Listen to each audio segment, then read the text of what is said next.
let's give Timothy a big welcome. And the mic is yours. Good evening. How are you? What an absolute pleasure to be with you again. I didn't expect to see you all so soon again. But I guess you can't get enough of a good thing.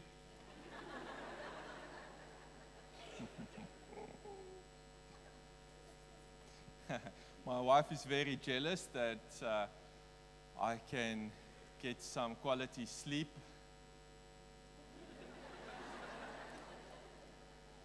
But she's working through her anger issues, so that's fine. She's up all night working through the anger issues, so she'll get there.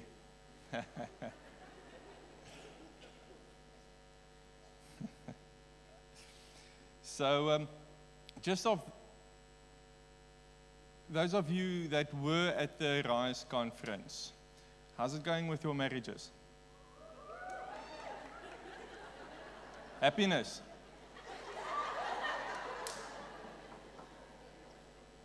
Good. And your self-esteem? Can you stand in front of the mirror and go, woo-hoo? Okay.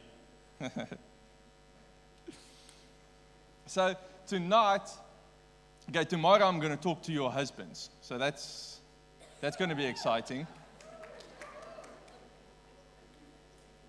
That's going to be exciting. But tonight, I want to talk to you about the woman's superpower. Did you realize that you have superpower? Yes, you absolutely have. Now, before we can get into the woman's superpower, we have to understand what makes a woman a woman. And the hormone that is the feminine hormone is called estrogen. Now, estrogen can be described as the soft hormone, it's the cuddle hormone, it's the ag, gee my 'n drukkie hormone. It's a shoulder to cry on. It's someone there that's with you and that helps you, and it's motherly love. That's estrogen. It's emotional.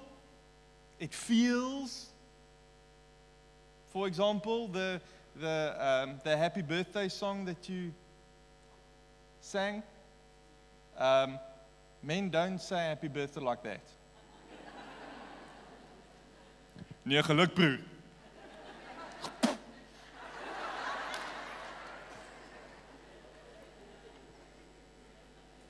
Plak 'n palm. So the male hormone is called testosterone. And that's a hard hormone. It's onbeskof.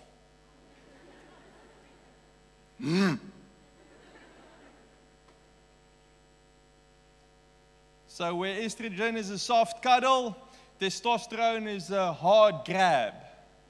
It holds you stay fast. It's not emotional and it's not driven by feelings. It is pragmatic and it is goal-driven. Single-mindedness. And you can talk about and think about multiple things. You can also enjoy multiple things. Okay. Still early in the evening. We'll get there. This is foreplay.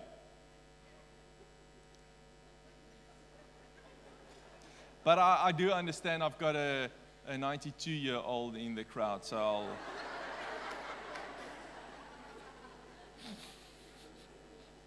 I'll behave. So testosterone is pragmatic and goal-driven. Single-mindedness.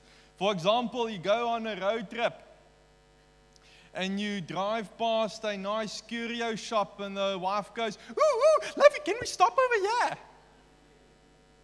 And then the husband goes, nee, ons gaan Kaap toe.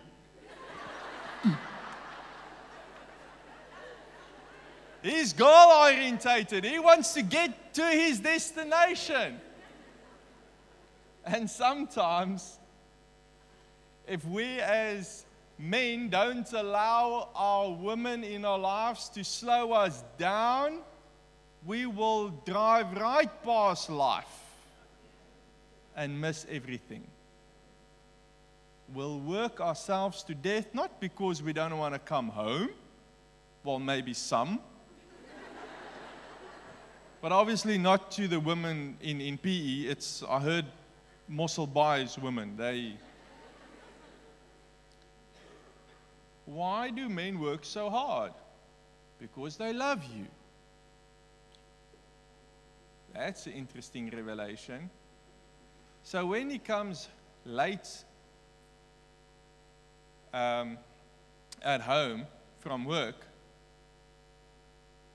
when you gas gee nie, what's that? Don't give him gas. No, that doesn't work.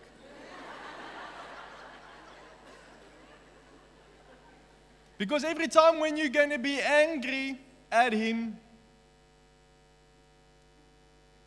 coming late at home, you are actually destroying his act of love for you.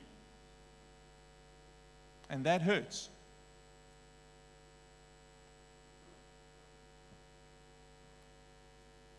But, luckily, the stereotypes of soft women and hard men are changing with every generation. The two stereotypes are growing closer to each other. Have you noticed that? Because women are also starting to be in touch with their masculinity. You also have testosterone in your bodies. You can also be goal-driven. And thank God, men also have emotions. We can also feel. And sometimes we go a little bit too extreme, and a lot of men go all the way to the estrogen side, and they become a little bit too soft, and you first see it in the wrists.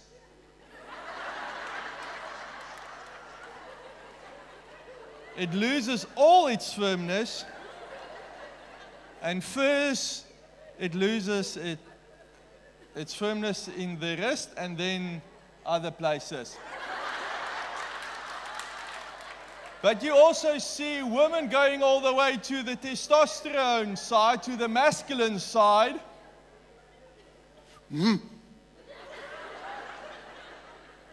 Come on, give me a kiss. Oh. There's a verse in the Bible that speaks wisdom here. Avoid all extremes. But don't be afraid if you don't fit into the stereotype woman or man. Hopefully you don't fit into that stereotype. Just be the authentic woman that God created you to be. Learn what is your strengths and what is your weaknesses. Work on your weaknesses and exploit your strengths. Okay. We can't just say, no, I'm authentic, a washout. I'm authentic, a jealous person. So, deal with it. There's a word after that, but. So, let's go back to the beginning where God created male and female. So in the beginning, God made the heavens and the earth, and He said it was. And He made the fish in the sea and the animals on the land, and He said it was. And then He formed man out of the dust. And He created Adam, and He said it was. No. He said it was not so good for man to be alone. It's the first thing that God created, that He stepped back and said, yeah, it's missing something.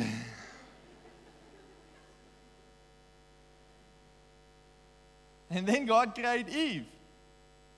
And He said it was very good. Human version 2.0. So we know how God created Adam, out of dust. Okay? And then he was just a lifeless statue. And God breathed into him His breath. Raw energy. And that's what testosterone is. I said it at the conference. God made men to reflect God's strength.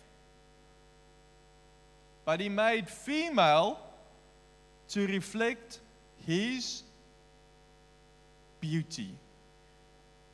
Okay, so Adam gets God's breath, His raw energy. That's why your man, his testosterone, is I have to do something. He's driven. He's got passion. He's got lust. Because God breathed into him raw energy, life, strength, but a little bit of chaos. He doesn't know what to do with this. He doesn't know how to control it. He thinks he's rubbing you on the cheek, but actually he's slapping you. He thinks he's giving you a compliment, but actually he's insulting you.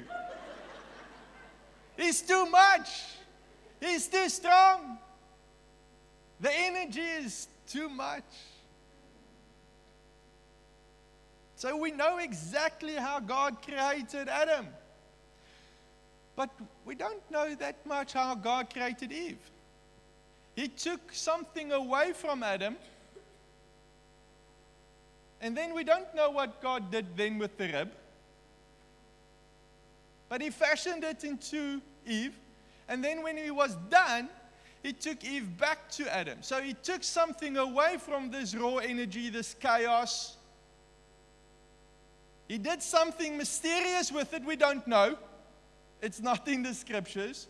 That's why, as men, we don't understand you.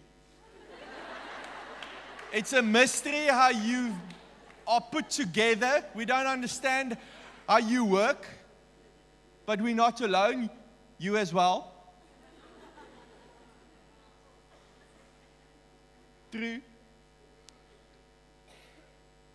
And God brings this very good person to this raw energy person. And he says, go and help him. So what is Adam without Eve that must help him? Helpless. We as men are helpless.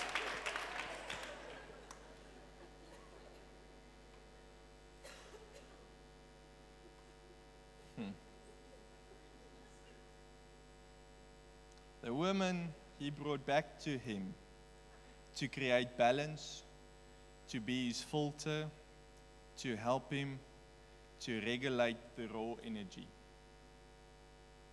Now, which was interesting when I did preparation for tonight's talk, is that the creation of man is mirrored by the creation of heaven and earth. Have you ever saw that? Genesis 1 verse 1 to 3, it reads, in the beginning, God prepared, formed, fashioned, and created the heavens and the earth. The earth was without form and an empty waste, and darkness was upon the face of the great earth of the deep. And the Spirit of God was moving, hovering, brooding over the face of the water. And God said, "Let there be light." And there was light. And God saw the light was good, pleasant, and He approved it. And God separated the light from the darkness, and He said it was the first day. So, we see there's nothing. Then God formed something, created Adam out of the dust, the clay. He formed. It was an empty waste. Adam was an empty waste. Not good to be alone. Chaos. And then God said, His Spirit, He breathed. And then there's a separation. God separated the darkness and light. And then afterwards He brought it together, saying it was the first day. And if we can understand this, we can understand our role in our marriage. There's an equilibrium, there's a balance, there's a harmony between chaos and order. Now, if you come to my house, my 5 kids, there's chaos. But there's order in that chaos. We continually tell ourselves.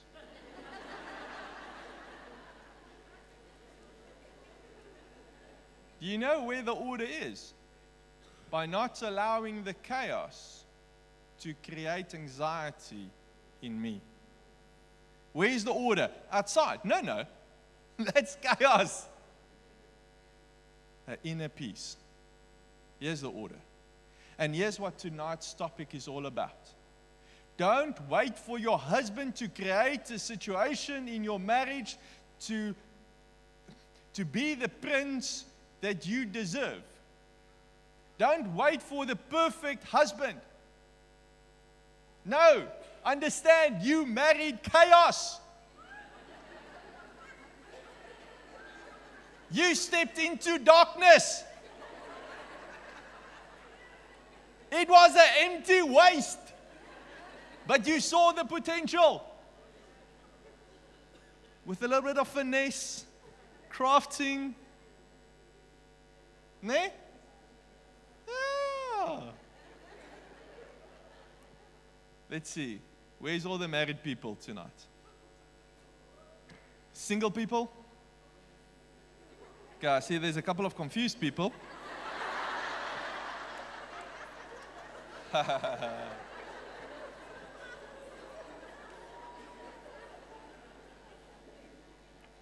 If you've ever been long enough with a man, there would have been a situation where his anger flares up.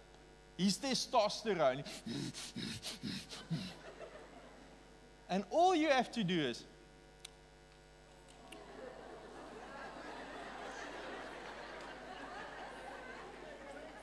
ne? Yeah, it calms him. It's actually so easy if you understand your role in the marriage and not to have expectations of your husband that he cannot give you. He's not the one that should bring the finesse. You are. You should balance each other out. Now, this guy died and went to heaven, and he saw by the gates of heaven, there's 2 rows. The one row had a huge billboard that said that when you stayed on earth, lived on earth, and your wife made all the decisions for you, come and stand here. And all the men lined up in this one. And on this other side, there was a huge billboard that said, while on earth, as man, if you were your own boss and you made your own decisions, stand here. And this one guy stood here. And these guys, check this guy. He can't read. No, they were so impressed with this guy that they asked him, "Bro, how's this possible? How could you do it?" And the guy said, "I don't know, my wife said I should stand here."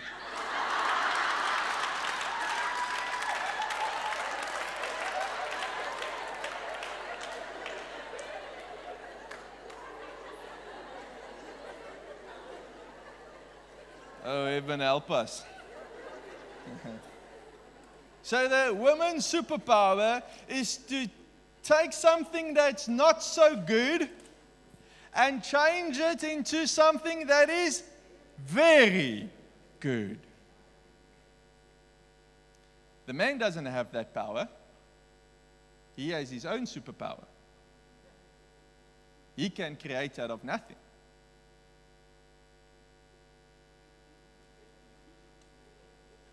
But what he creates is chaos. Then you step in and you tweak it and you finesse it and you make it very good. But we need testosterone in our lives to get something out of nothing there. And that is what your husband is good at. In the beginning, there were no children. Enter your husband, pregnant.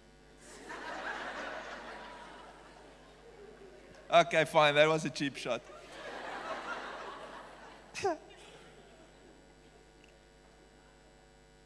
Now, every superpower also have kryptonite. Ne? The thing that destroys your superpower. Now, a man's superpower is to reign, rule, and manage and create out of nothing. But his kryptonite is in the curse that God gave him. In the sweat of your brow you will work. So his identity is not found in how much his wife loves him or how much his children adore him, but how hard he works. And that's a curse. That's a curse if your identity is linked to your ability to provide. Because what happens if you get retrenched? Your whole masculinity and identity is gone. Then the booze comes in, the affairs comes in, the depression, and all the bad things. And the same with the woman. We read in Genesis 3 verse 16. We read about the woman's kryptonite. I will make your pains. No, this is the curse after you ate of the apple. You shouldn't have ate from the apple. Boy, did you get cursed well. God cursed you very well. Just to be in line with your superpower, you got some deadly kryptonite as well. I, God speaking here, will make your pains in childbearing very severe. With painful labor, you will give childbirth to children. Well, thank God for epidurals, so that part of the, no, not really. You're still carrying the thing for 9 months. And you still sit with the stretch marks afterwards. That's a curse, right? And you still primary caregiver till they're 18. So, yeah, the curse is there. But it's not finished. It continues. Your desire will be for your husband, and he will rule over you. Now, if we first read it fast, your desire will be for your husband, and he will rule over you. That sounds like an opening line in a Mills and Boon's book. Your desire will be for your husband, and he shall rule over you. Where do I sign up? That sounds about right. So I just want to put it in perspective. This is a bad thing. This is a curse. It's not a promise. It's not something that you have to work for or pray for. It's something that you have to escape from. It's a bad thing that happened here. You were naughty. You are getting punished here. Okay. Your desire will be for your husband. That word desire in the Hebrew word means to stretching out after a longing, a yearning. Have you ever seen, do you have beggars here in Port Elizabeth? Okay, so it's not just Gauteng. Okay, good to know, or bad to know. And they stand on the street corners, and they're asking for food. Well, asking is for the person that's the first month beggar. He still asks. But the professional beggar, he desires your money. In this stretching out after longing.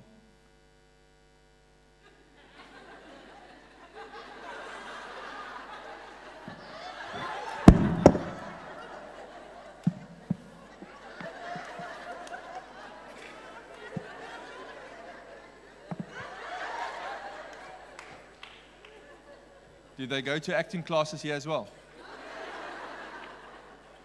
Yeah. Now, imagine that. Keep that in your spiritual eye. That is what stretching out after longing looks like. For money and for food. It's quite desperate. And that's how a lot of women look in the marriage. For emotional looking. Oh, look at me. Look at me. Look at my beauty. Look at me.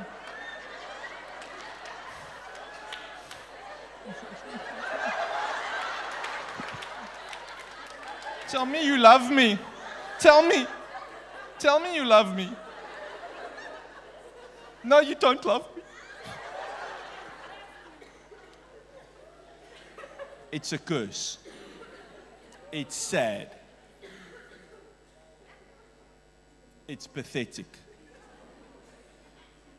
Stop it.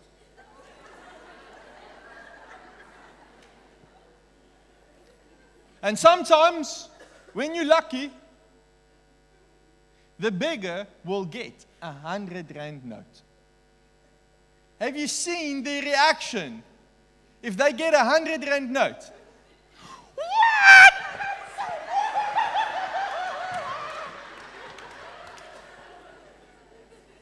They go on as if their life has changed tomorrow.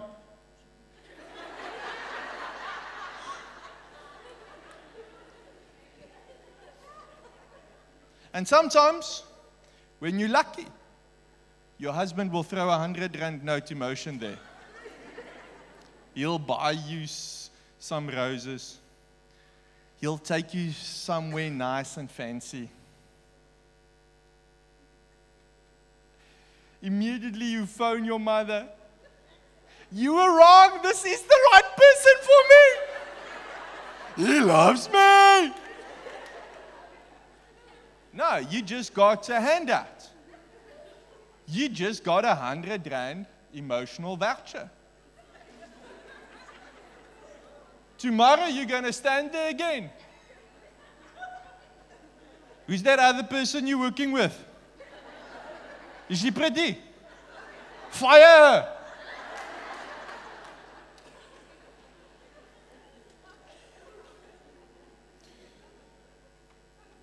your desire, your stretching out after, your longing, your parasiting.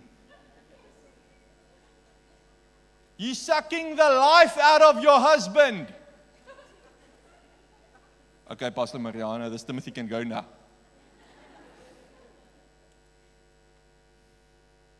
And he will rule over you. This is not a nice rule. This is not a how God intended for man to protect his wife. This rule in the Hebrew means martial law. Do you know what is martial law? When the country is in chaos and in disarray, you declare martial law, and then the generals of the army have the final say. Don't give that to your husband. So stop looking at yourself as an emotional beggar. Your value as a woman, your sexuality as a woman, your femininity as a woman is not determined by the amount of loving admiration and attention your husband or any man gives you.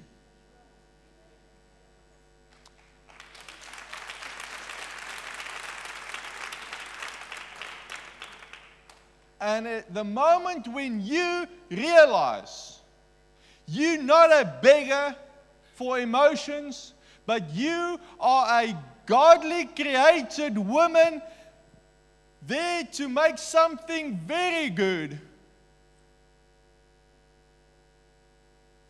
you actually have something to bring to the table instead of scraping the crumbs from the table. But it's not your fault. It's your mother's fault. She taught you this rubbish.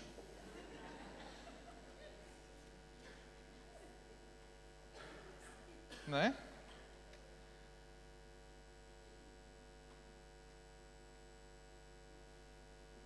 So the helper identity, the superpower woman, her identity is found in adding value. She brings her special gifts, her emotions, her strengths to make something very good.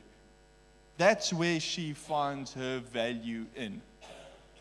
Where the desire and the cursed woman that's under the curse, she finds her identity in receiving value and acknowledgement from her husband.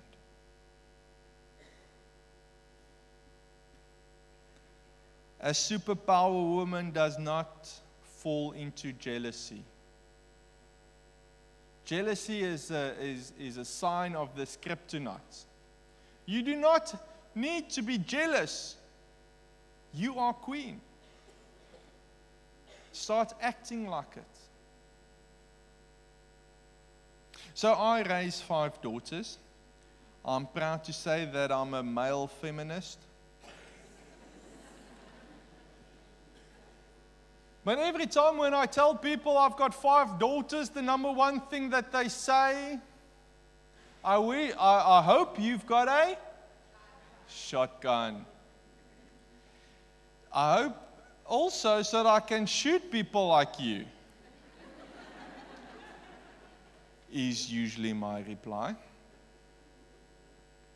Can I ask for water?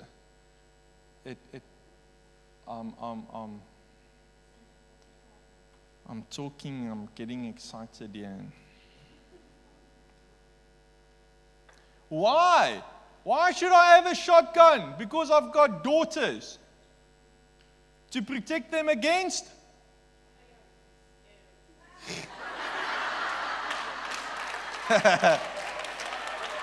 They listen. Baie dankie. Yes.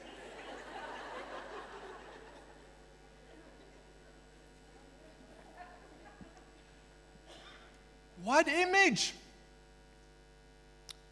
What underlying message am I teaching my 5 daughters if I'm continually telling them I'm gonna shoot and chase away the males because they're pigs? So I'm already telling my daughter that men can't be trusted. Now you're married, your husband comes home late, an hour late, because of traffic. You say traffic, I don't believe you. Because my mama taught me that all men are fucker. That's where it comes from. Your belief and your view to men. And secondly, your inability as women to stand up for yourself. Because you need your daddy with the shotgun to chase away the men. Because your daddy doesn't trust you as a woman to know what you want.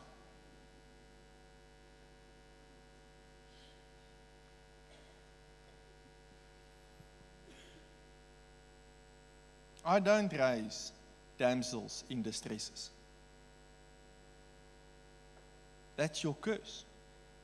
You are not a damsel in distress. You do not need a prince on a horse or in a Ferrari to come and save you.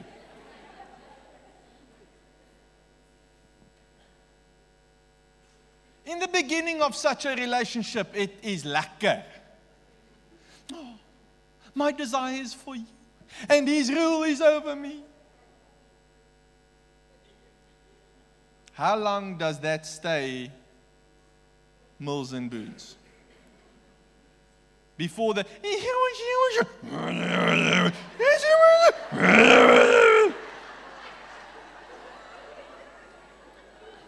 all these sound effects.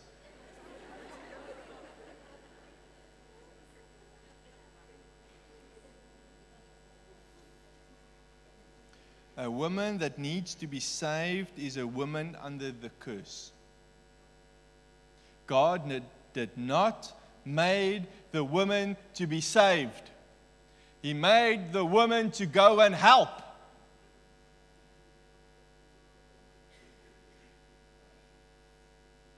And here's the other thing that I'm going to teach your husbands tomorrow. The problem with selling the idea that the men must be the prince on the horse to go and save the damsel in distress. The problem with that is, we teach our young boys that they must go and save the woman, they must go and save the world, but they forget to save themselves. So they never grow up. But they got you as a trophy wife, and they work hard for the kids, so they save everyone, but they're still immature. No, they should save themselves.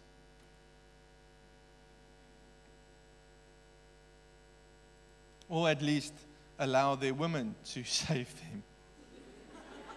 them. God made you to help. So stand up, look at yourself, see your inner strength, and stop waiting for your husband to treat you right, and start creating the husband you want.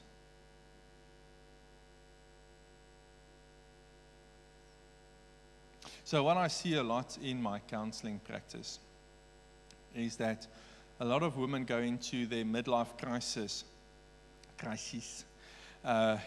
where their whole life they dedicated to their husbands. That was their only desire, to serve him. And after 10, 20 years, they wake up, and this admiration and love that they had for this person next to them in one night changed and turned into regret and disgust.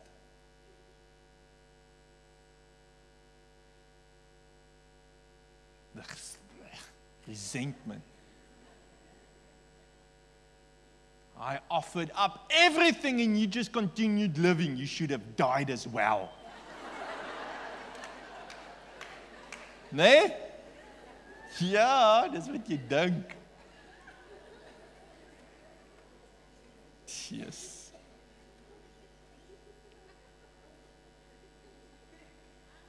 When we had our first kid, I learned this the hard way. So now Janet is up, it's my wife, Janet's up, breastfeeding and getting the baby back to sleep again. And with one kid, it's easy. If you really want your husband's help, get twins. He can't dodge that. Except if he's invited to go and preach in PE. So thank you. But otherwise, I'm stuffed. So now I lie in bed. I'm fast asleep. And in the morning, I must be very careful what I say. Yes, what a lovely morning. Did you sleep as well as what I did?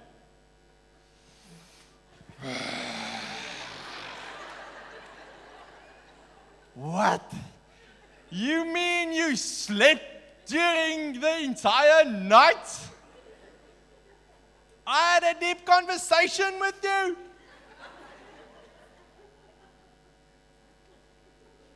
So I learned, okay, the next morning, woke up. Sure, I'm so tired. What? You tired? Why are you tired? Couldn't win. Couldn't win.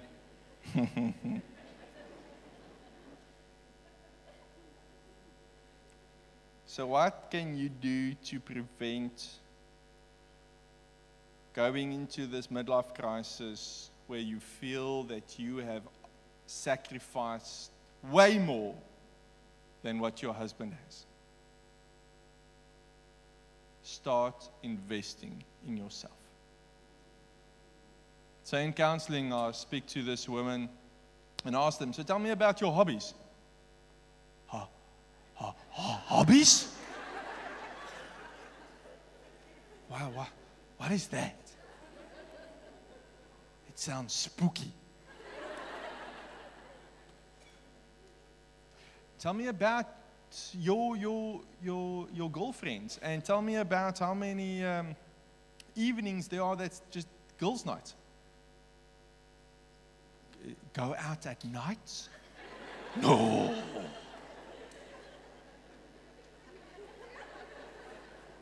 If you don't invest in yourself, you're going to burn out. So start investing in yourself.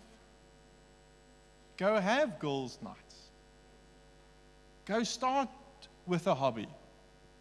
Go start dancing. Do some exercise. But not at the same gym where your scallopy is. That's not a good idea.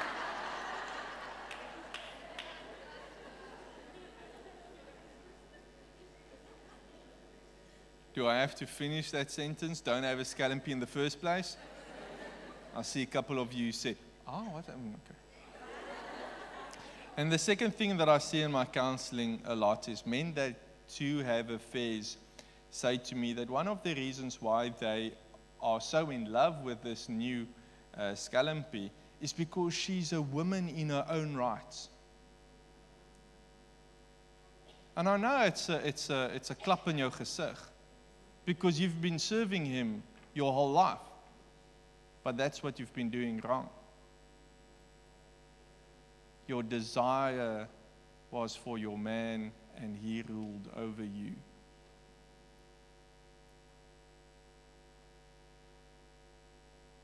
Longing after him will steal away from who you really are. Men are attracted to women with their own identity. That's why he first fell in love with you in the first place. But you lost that because you did what your mommy told you to do. to serve Him.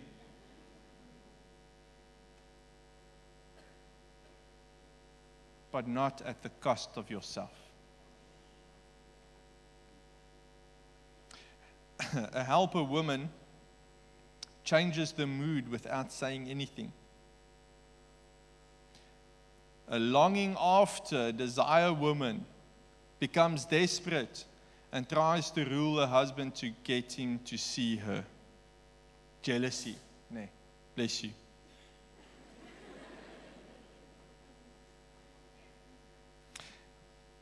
And it's as if the more the curse grows in your life, the more you start auctioning off yourself to Him. You make Him choose. Are you going to watch the rugby or are you going to spend some time with me? It's not a trick question. There's only one right answer.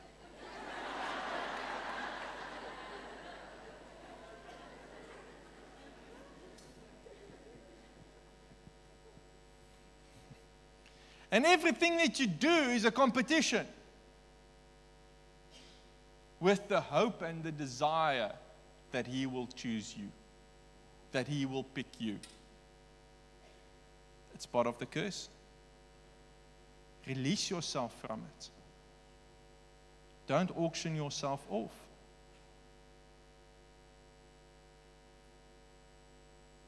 See, someone that's longing after her husband wants to be his whole life. But if you move into your superpower as a helper, you move into being present in his life. Not his whole life, but to be present in his life. Rather make him choose you to share his life with, rather than you being his entire life. You should not be his whole life, rather be the person he wants to share his whole life with. Be a partner, not a trophy. You can't be both. I love my wife, but she's not my everything. And she loves me, but I'm not her everything. Whew! What a load off. I can just be me. And that's why people end in marriage counseling, because they are tired in dragging the other one. Come now. Ga. No, just be you. Live your life. And if you live authentic, your life, moths are drawn to light. That's how you got in love in the first place. He saw something that you already did that intrigued him. If it was passion, if it was emotional ability, if it was your beauty, whatever, you saw something in him. The way that he treated his sister, his mother, the way he clapped his future mother-in-law. Be a partner, not a trophy. Be his equal, not his alpha and omega, or queen, or slave.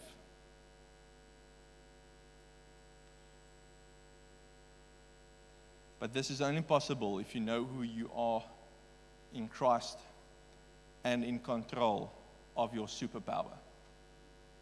And your superpower is getting the identity, standing up and realizing that I'm okay.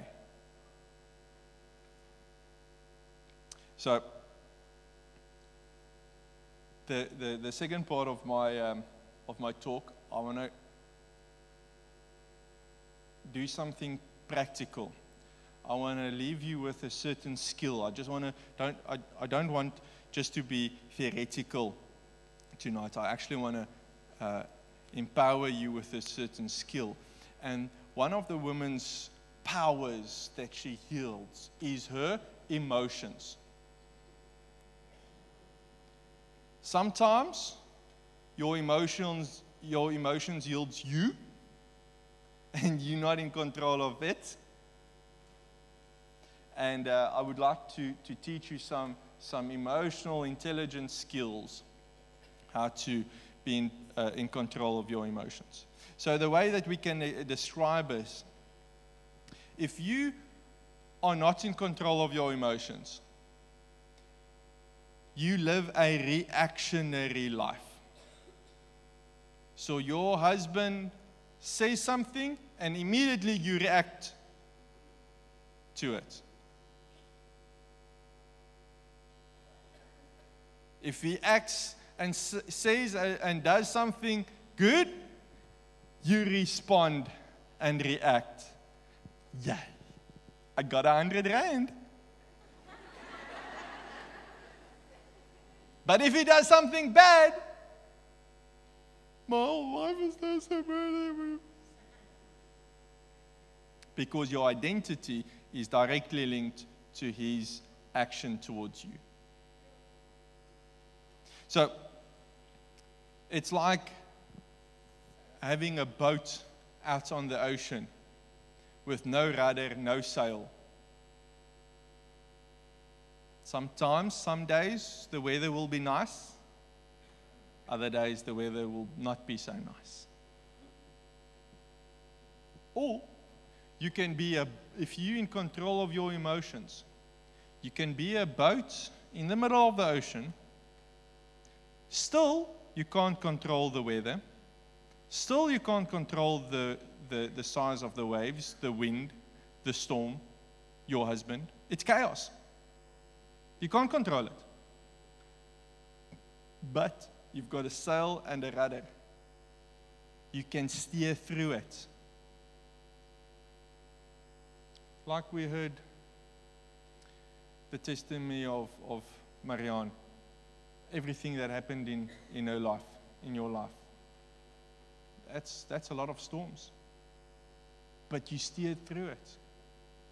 And there's not one marriage out there that will not suffer storms. Don't be a floating dinghy. Steer. Stay the course. And sometimes you need help. That's where the church comes in. We're the body. We help each other. When we don't backstab and destroy each other, then we help each other. We're getting there. We're getting there.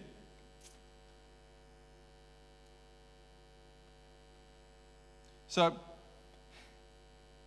your relationship, if you don't control your emotions, your relationship is only as good as your husband's last action and your last mood.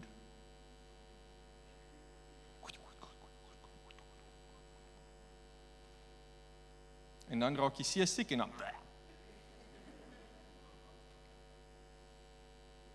But if you can understand what I'm going to tell you now,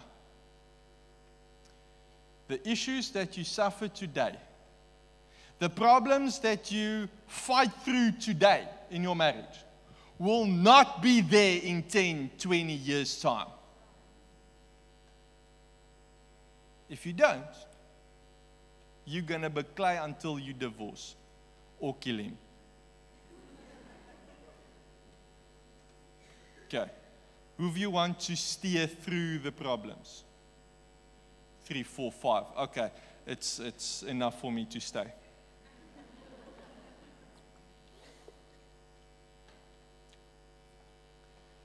Learn to control your emotions, and your husband will return to you and surrender under your help and being in his life. What is the number one thing that women complain about? My husband doesn't speak. He doesn't allow me in. Now I'm going to give you the keys. How he will melt and surrender to your help. Interested? But if you buy tonight, that's not all. Okay. So on the stage, I've got 4 chairs. And these 4 chairs represent the 4 levels of intimacy. It starts off with a. And the second level is.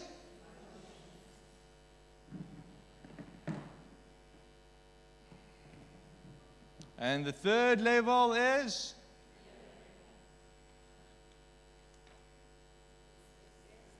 Destiny. The 4 levels of intimacy. So, how the most marriages looks. Your husband is, this is your intimacy. Remember, intimacy is me bringing my nakedness and feeling no shame. Genesis 2:25. So this is you. The 4 levels of you. The 4 levels of nakedness and rawness that you present to your husband. And he's got his own 4 chairs this side. Okay. So, this is the rudder, this is the sail of the boat. With me? Your husband is standing outside, he's the wave, he's the darkness, he's the chaos. Fantastic. I can see you're going to go home tonight and you're going to say, hey, chaos. How you doing? Are you in the mood to rock my world? Woohoo!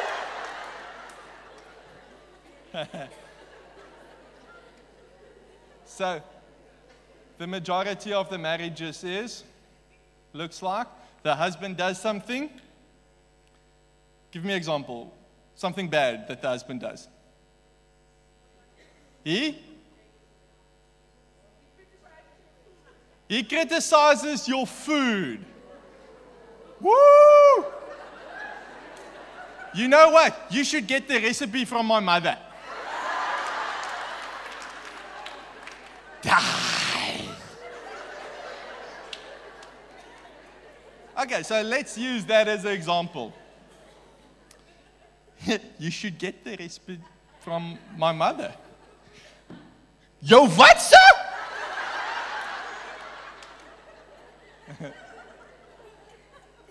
You immediately react.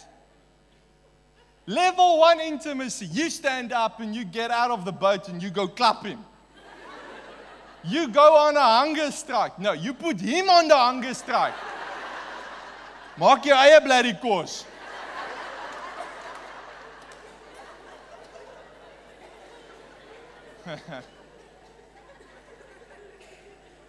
So, his action is immediately met by a reaction. And so the fighting continues and it goes pop, pop, pop, pop, pop, pop, pop. He's surprised by it because I'm like, but it's true.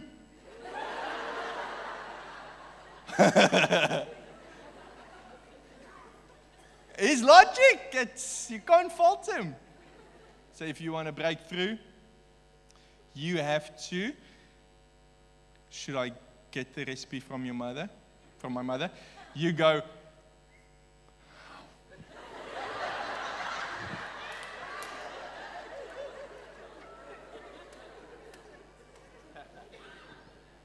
and before you act or react, you ask yourself the important question, what emotion am I feeling?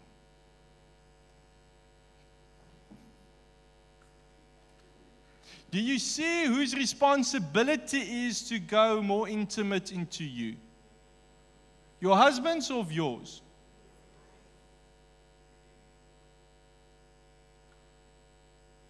So, what emotion do you feel when your husband criticizes your food?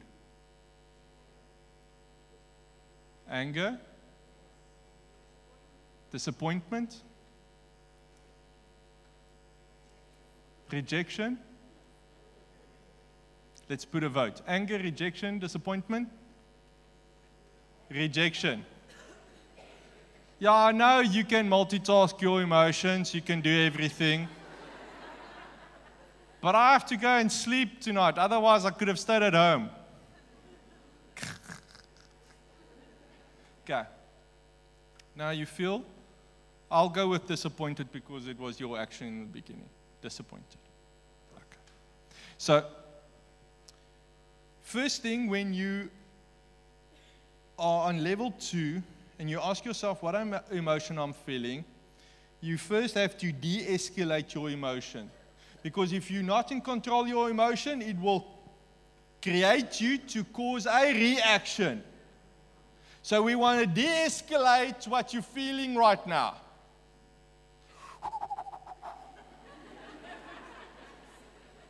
De-escalate. Exhale. Put down the knife.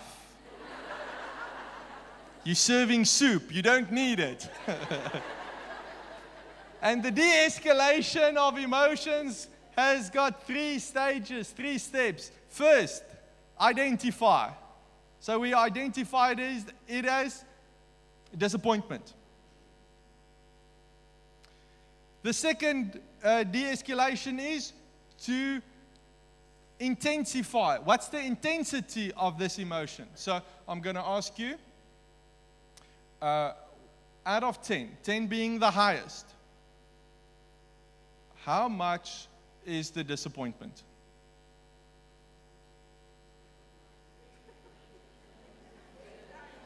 8. 8. 8 out of 10. Okay. Okay, I need the rest of you to... I know it's difficult, but let's practice. And I just want to continue with her because it was her action. Okay. To you, it's just a game. It's her life. It's okay. Disappointment. 8 out of 10 disappointment. Okay, so first is identify as disappointment. Secondly, intensity, it's 8 out of 10. Thirdly, initiate action. But this is not a reaction, this is an action in your head. Okay, I want you to close your eyes. Okay, close your eyes. And I want you to see that you've put everything into this dinner that you made your husband. All the passion, and you expected him to enjoy it, and all your love you put into this plate. You put some extra creativity in it. And the first thing that he tells you is, my mother can do it better. But you bite your tongue. You identify that you are feeling disappointment. The intensity of the disappointment is 8 out of 10. What does that 8 out of 10 disappointment want to do with that food to your husband? Or to his mother?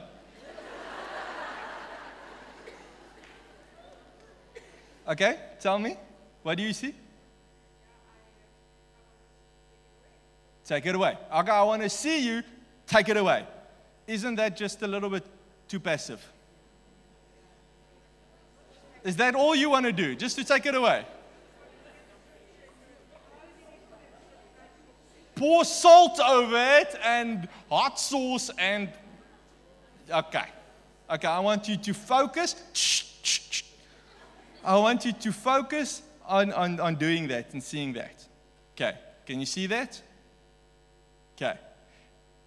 How does that feel?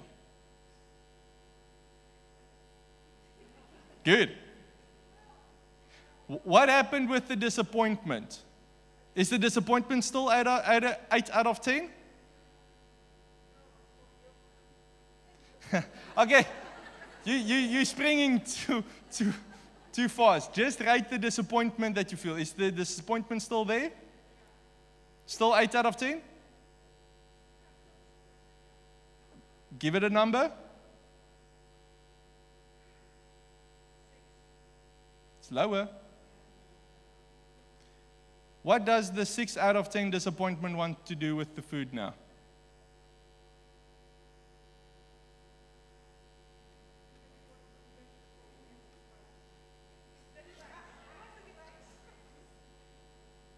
Okay?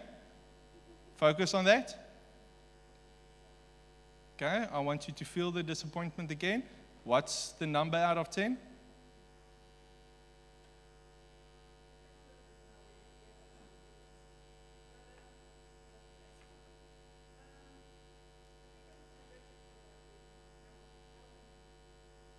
Okay, number out of 10?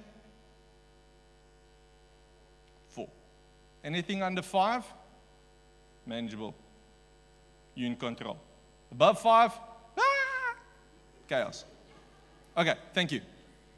So, she de-escalated her emotion from a normal reaction of clapping him and telling him something and taking it totally to a different level.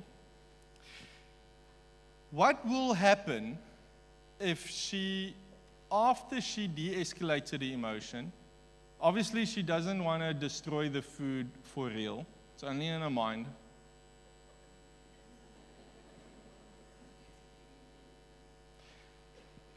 What chances, what intimacy in the communication will there be if she says now, Lovey, I'm a little bit disappointed that you didn't enjoy my food or appreciate my food.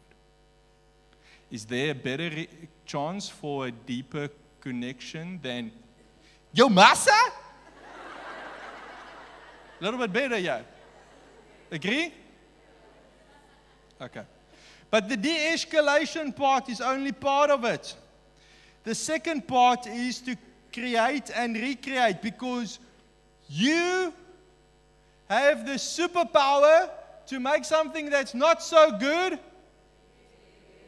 You've got creation power in you. You've got recreating power. Okay. So don't allow your emotions to stop and prevent you from recreating yourself and recreating the relationship that you want. So you ask yourself the important question: what do I fear? So I'm going to go back to you again. Sorry, I don't know your name. Lucy. Okay, Lucy. When your husband tells you that your cooking is not good enough, it's disappointing, but what fear triggers it?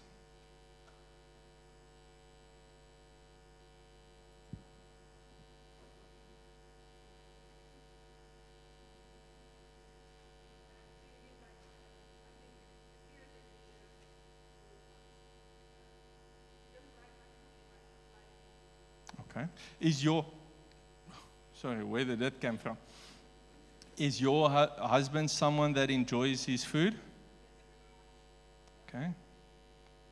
So you can see it's something important. She knows her husband, one of his top priority is food, good food. A lot of men enjoy good food. And now this fear makes totally sense. If I can't satisfy my husband in his top 3 priority, am I good enough? That's a legitimate fear. And that's the fear that's under the emotion of disappointment because you thought you're good enough. You thought you could trust him of all the times that he told you you're good enough. But now you're disappointed, not just in yourself, but in him. So the fear activates the emotion activates the reaction. But while we hear and we only react and focus on what he said, he's the bliksem.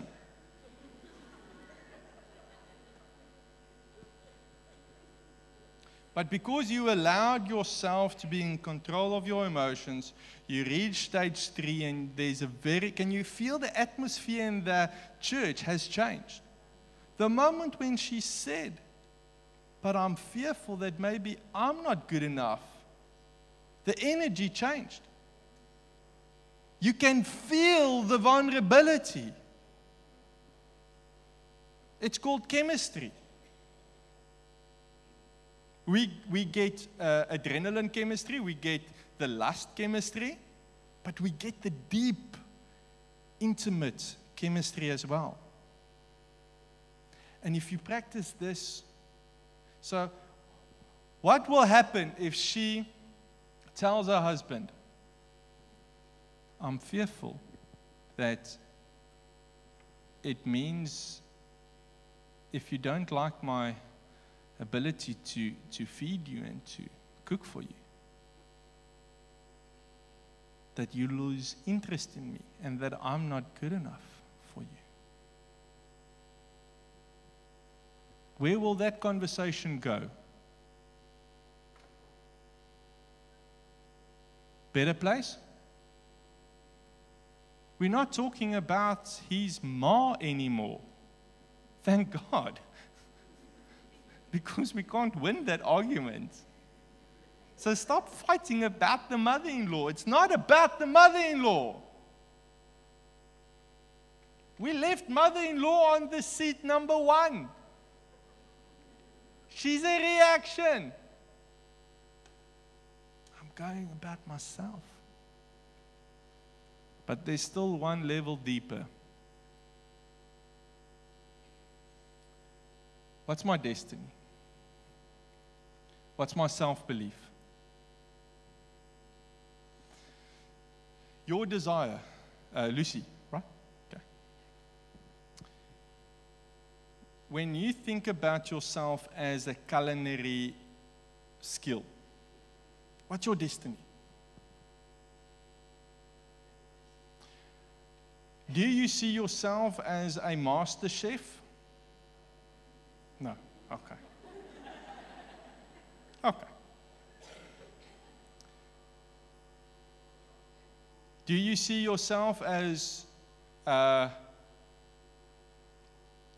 let's say, master chef is a 10, culinary extravagant, and number 1 is serving toast and scrambled eggs? Where in the scale do you see yourself? 8. Okay, well, 8 is good. That's like, yeah, she deserves a round of applause. Tomorrow night, can we eat by your house? Good. But you never judged yourself on 8, but on a 10. And this is where we make a lot of our mistakes. Unrealistic, high expectations. Our self-belief and our view of ourselves is an 8, and we're happy with an 8.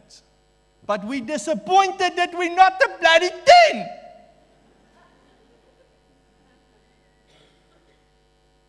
So let's say, for example, the husband was right in the bloody first place. And his mother is a 10 master chef. We'll flip. Then none of these fears are accurate if she separates herself from the curse of getting value from her husband, but getting value out of her 8 out of 10. Can you see? Can you understand? Does it make sense? But when we started, I can promise you, when she said, the first action that my husband irritates me is because he said, I can't cook as good as his mother. You didn't realize you saw yourself as an 8 out of 10 culinary savant. You didn't know you had fear that you might not be good enough for your husband. It took you some time to get to the emotion of disappointment. All you knew was your husband's being insensitive. So take the focus away from your husband's action and do your superpower thing. When I work with men, I don't put 3, 4 chairs on the, I just put one. It's focus. You are the chair. Okay. So, I wish I had time to go through all of the emotions. The anger, I'm going to quickly do one. Your husband watches pornography. Reaction,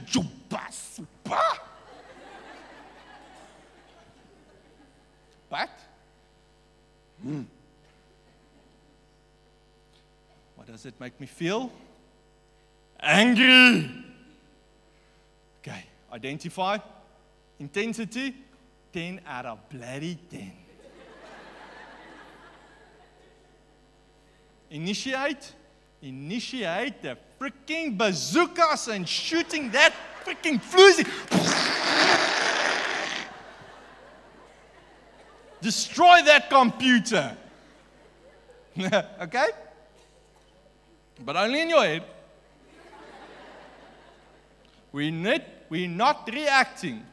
We're de-escalating. Then we're going into recreating creation mode. My husband's pornography. What fear does it instill in me? A lot. I'm not good enough. I'm sagging. I'm falling. I'm dragging. Put yourself in one of the categories.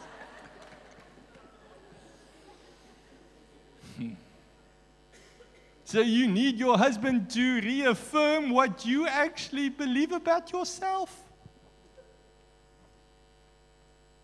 And the reason why you can't compete with that porn star is because part of this self-belief and destiny is your mommy that told you you may not initiate sex, you may not be lustful. So you can see your husband enjoys good food. Woman. But it's fearful because you can't compete, because you believe a lie that has created your destiny that you may not be a tigress in bed.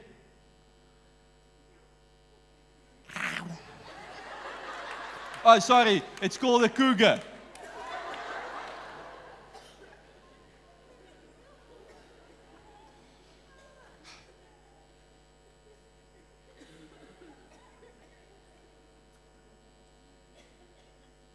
Have level 3 and 4 conversations with your husband.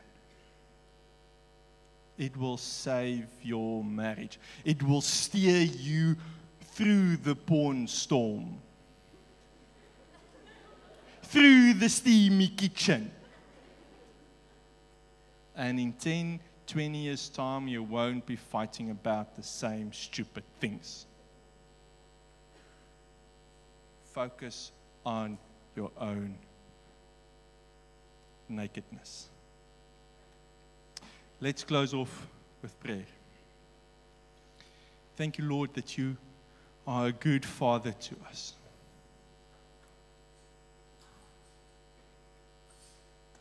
Lord, and there's a lot of fear and lies that we've grown up with.